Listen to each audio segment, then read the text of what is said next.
Right. Now, I'm I'm a part of.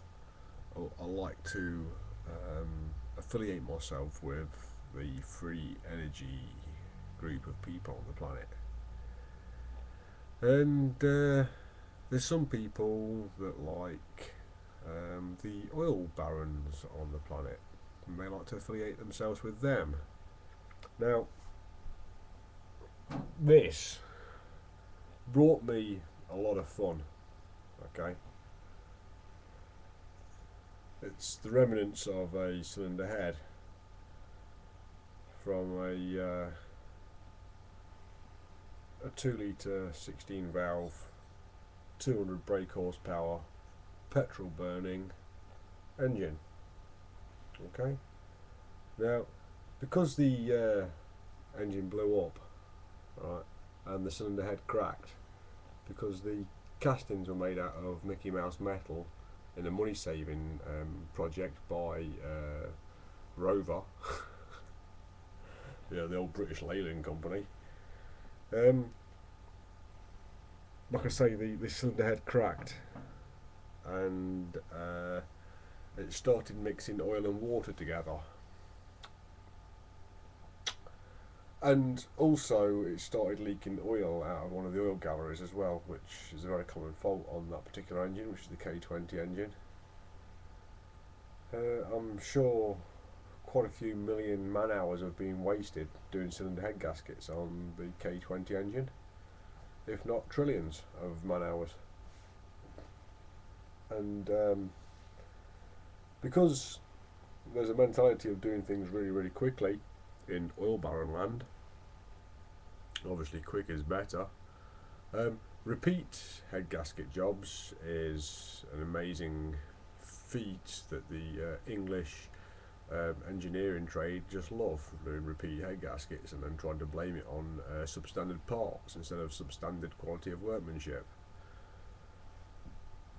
Now, all these problems people pay for a lot of money.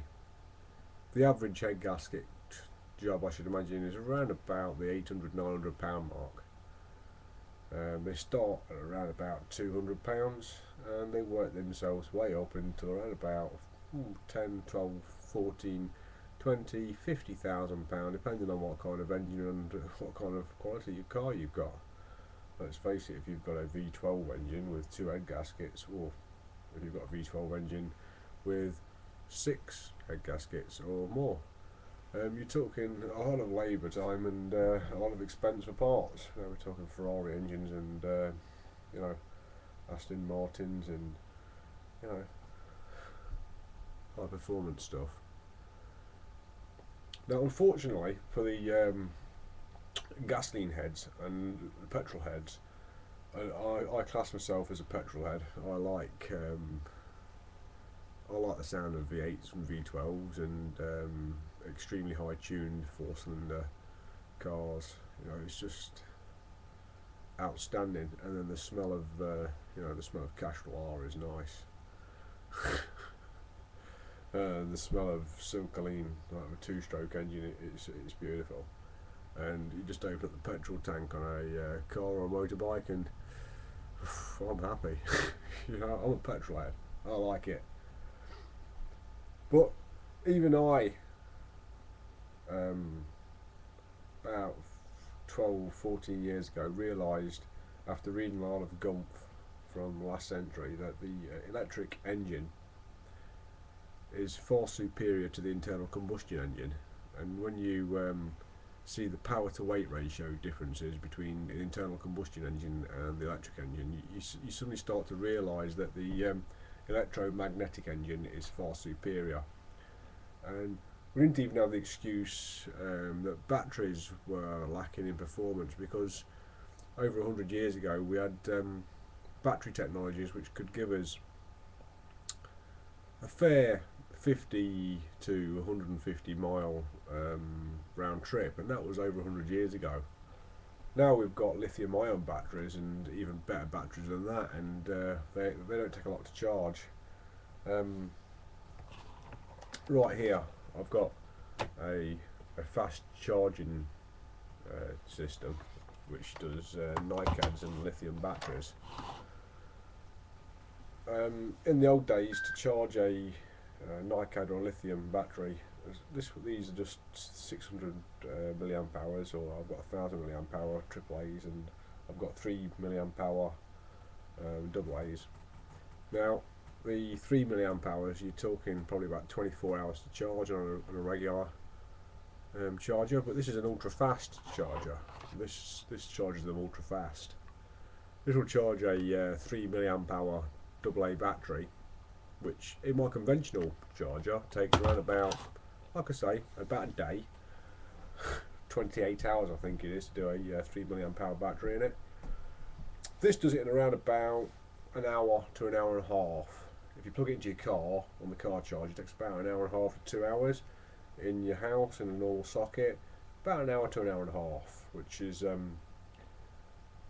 tremendously fast charging rate. So, as you can imagine, within about 20 minutes of charge, 10 to 20 minutes of charge, which is just enough time to get yourself a cup of coffee, really, isn't it? These batteries are around about 20 to 30% charged. And if we're talking about a car which would do 150 miles, you're talking another 30 miles for 20 minutes, like, yeah? Yeah? Electric cars are the way forward. Now, we've just, in Europe, started collaborating with Japan to build a nuclear fusion generating plant in Toulouse or something, I don't know, some place in France they're building it. And basically, it's a copy of the already working nuclear fusion reactor in the UK.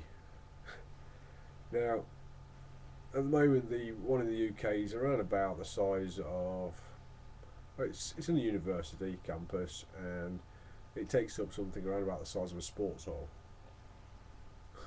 Alright, it works for around about a quarter of a second. They power it up for about a quarter of a second, then power it down again. It's just for researching.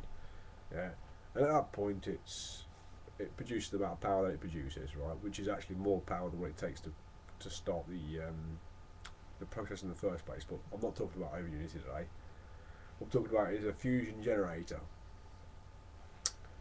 Now, at the moment, it's the size of a sports hall, right? And it works for around about a quarter of a second. The one in the France that they're building is about the size of a small town. It works for about half a second, but produces thousands of times more power. Now, obviously, with the knowledge that we can actually do nuclear fusion now, we can compact that down. And I'm theorising, no, I know full well from reading all the bits and bobs about nuclear fusion that we're going to be able to put a nuclear fusion device into something around about 2 foot, be 2 foot, be a foot, right? And that will produce quite a few megawatts, if not gigawatts, of power. So as you can imagine, you have one of these in your house, put power your whole house, and you could definitely fit something that size in your car. And these things they'll last a long time. I don't want to say forever because they won't, but theoretically they could last forever. And they won't last forever because they're built out of, you know, parts which will wear out. But in theory, if things didn't wear out, a nuclear fusion reaction artificially made could last forever. Now imagine, even if it was only a gigawatt of power that it was producing, and you had a electric motor, and you could supply this electric motor with a gigawatt of power, how fast and how much torque do you think you could get out of that? Right, and then you take this petrol tank, right? Yes, at the same size of what I've just said, 2 foot, be 2 foot, be a foot. You take a petrol tank that size, and you imagine this nuclear fusion reactor is probably going to last 20-30 years, and supplied you with